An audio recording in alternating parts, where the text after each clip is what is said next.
been a long time since I uploaded a Cyclist Tactics video, but I do have to get around to finishing it.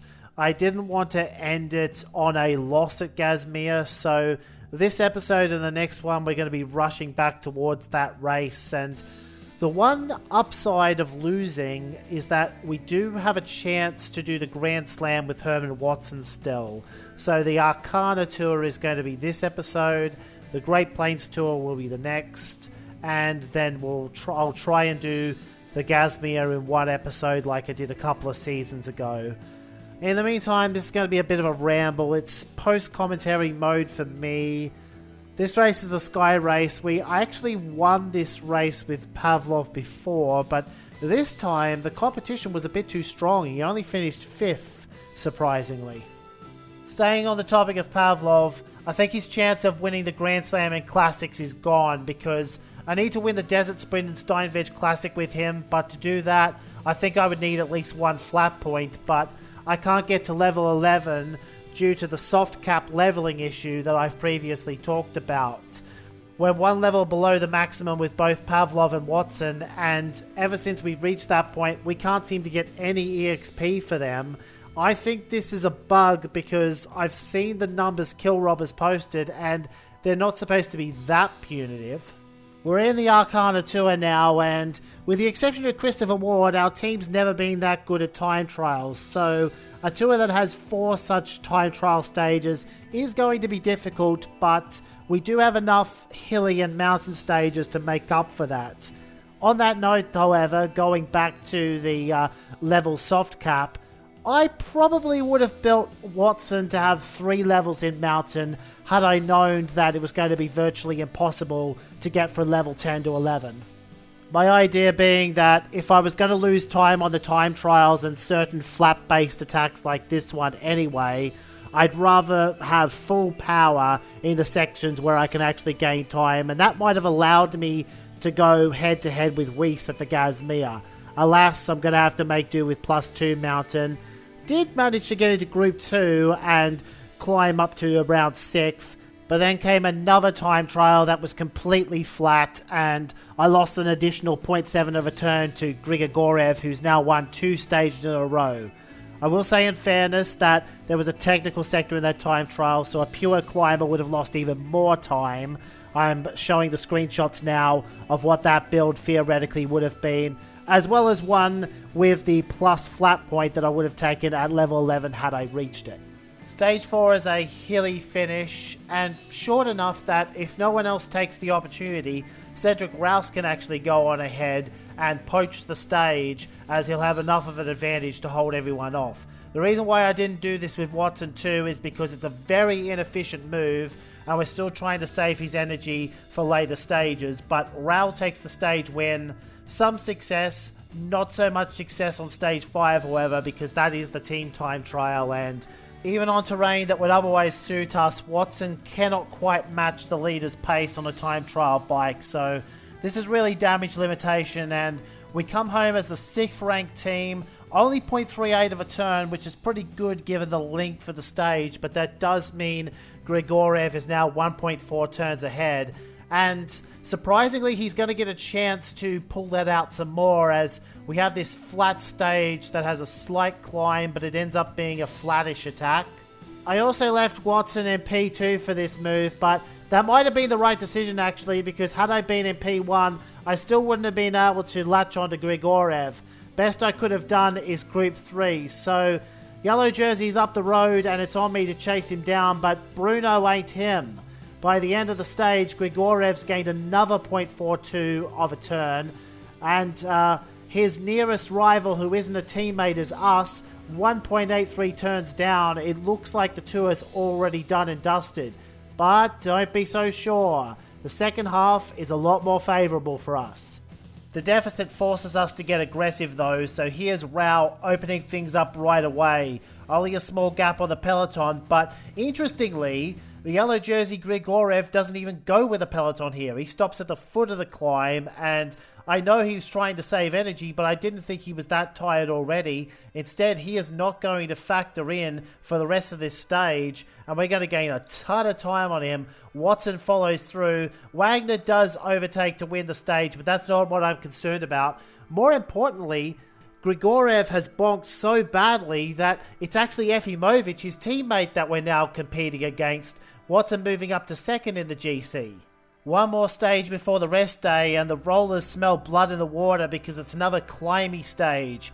We can't go to the finish line on our own, but maybe we won't have to, because as this whittled down peloton makes it up the climb, it's Wagner who opens up the attack, and Efimovic is going to rue not seeing this because it was only a plus 14. I'm sure he could have easily made this himself. Instead, it's going to be a pack of 4 going to the line. Grigorev made it, which it is puzzling because he bonked the previous day, unless that was an intentional rest. But then why would you rest on that day if you were going to lose 2 turns? This is an easier stage to rest on.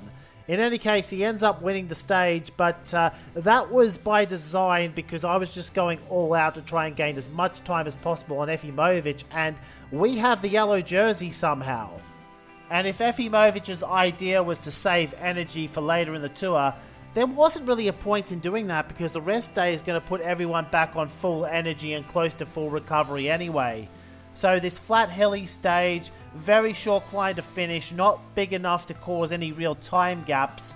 Interesting thing, Tyler Campbell's going to get up in the sprint here. It's nice to see our old teammate doing something. Watson finishes in the front group without incident, and then the next stage is the 4th and final time trial.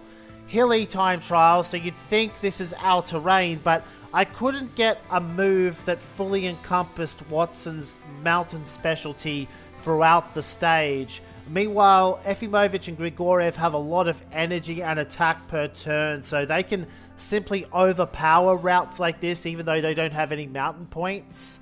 And what ended up happening is I lost 0.6 of a turn and the lead back to Grigorev. So we're going to have to be aggressive again on this mountain stage.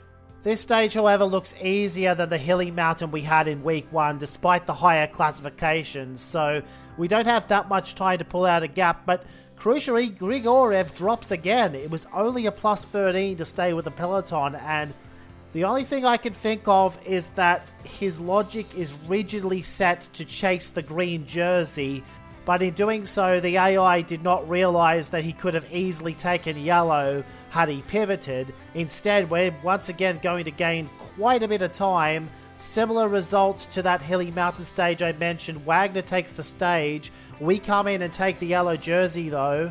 3 stages left now, and the first of those is what looks to be surprisingly challenging for a stage rated flat, but actually the climb is shallow enough that everyone gets over it a-okay, no one gets away. It turns into what should be a sprinter stage, but something weird happens as we go towards the end here. The pack starts splitting up, and Herman Watson finds himself in a situation where he can sprint for the victory.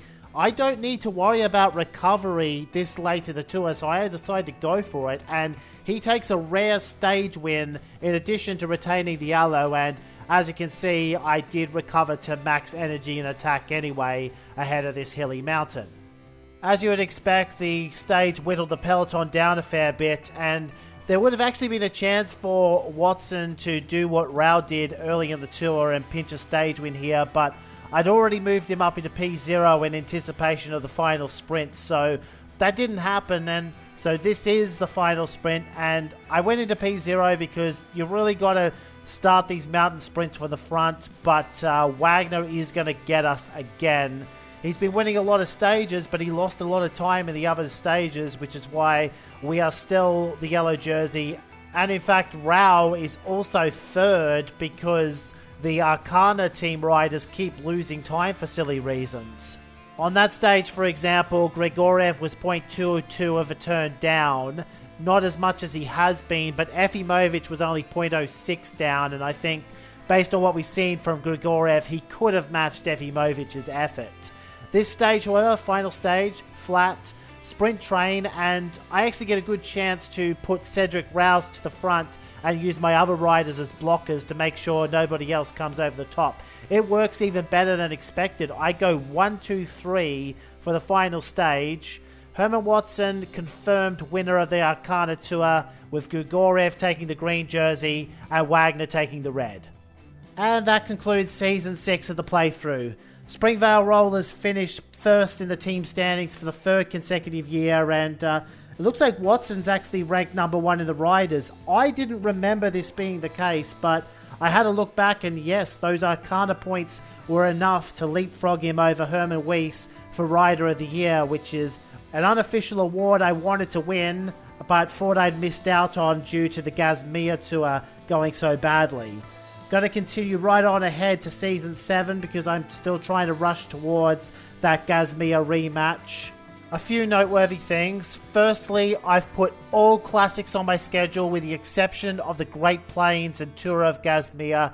The final 2 tours Watson needs to win to complete the Grand Slam. Just want to get to those 2 tours quickly. Secondly, I'm up to big money with my sponsor. Allows me to retain most of my aces, but also carries the expectations that we need to have a dominant season. Even with the extra money though, I couldn't afford to keep everyone. I've swapped Christopher Ward out with Kevin Graff, and I'm going to use this level 1 novice as a chance to try that Mountain 3 flat 1 archetype as an heir apparent to Watson. Interesting thing about this desert sprint is that I didn't even bother bringing Pavlov because I just don't think he can win this race if he doesn't reach level 11. Got Bruno and Rao, would have had Galliard, but he got dropped by the climb. So this was a scary finish. I thought the breakaway had a chance. They do get reeled in, and I get what I think is really good positioning with Rao and Bruno, but I get sprinted over the top by Ruggero, and we have to settle for a 2-3 finish. And that's good for our total points as a team, but not so much for the sponsor, who cares mostly about where our best rider finished, and that finish was not first. We'll seek to do better in the Steinweg Classic. This is Galliard's major target race, and he's actually quite decent on cobbles, so I'm liking my chances going in. I also really liked the initial escape group I was able to establish here. Rao gets in alongside Galliard, so he can do the work, and Thomas does not have to do anything until very late in the race. But that can actually be a trap because I was trying to protect Galliard so much that I actually let the first attacker away from this group go, and indeed, Steve Turner's going to end up with a solo victory. Would have lost the sprint anyway, assuming Robin Keller was still leeching on our wheel, even if we caught Steve, but that is a very annoying result, as I think Galliard was the strongest rider there with his major fitness peak. Graf leveled up after that race, but that's something I'll cover in more detail at the end of the episode. Just going to go straight on to the Masters, and Watson's got a minor fitness peak here. I decided, well, if he's not doing the Fruinia, I might as well have him try and win the Hilly Classic too. I liked my chances here, but then again, I liked my chances in the previous 2 races, and we fell just short. The challenge I encountered on this finish is that the road to the final climb didn't really have any opportunities to get away. We all had to converge on this downhill node anyway, and the actual final climb was pretty shallow, so a lot of slipstream, 7 riders making it to the final turn, and the all too familiar sight of Wilhelm Wagner meant we were probably going to lose. In fact, even though Watson and Bruno managed to get 1-2, Wilhelm Wagner sprinted over both of them anyway. So another 2-3 finish, another near miss in this season. I'll make that the last race of the episode, but that means I have to cover Kevin Graff because that one race at the Masters took him from level 2 to 4 just for being a teammate of riders who finished 2nd and 3rd. We may find ourselves in a situation where he outranks Watson earlier than anticipated, though not before this season's Gasmea at least. We're going to start doing some winning next episode, or the big money sponsor may get upset at us.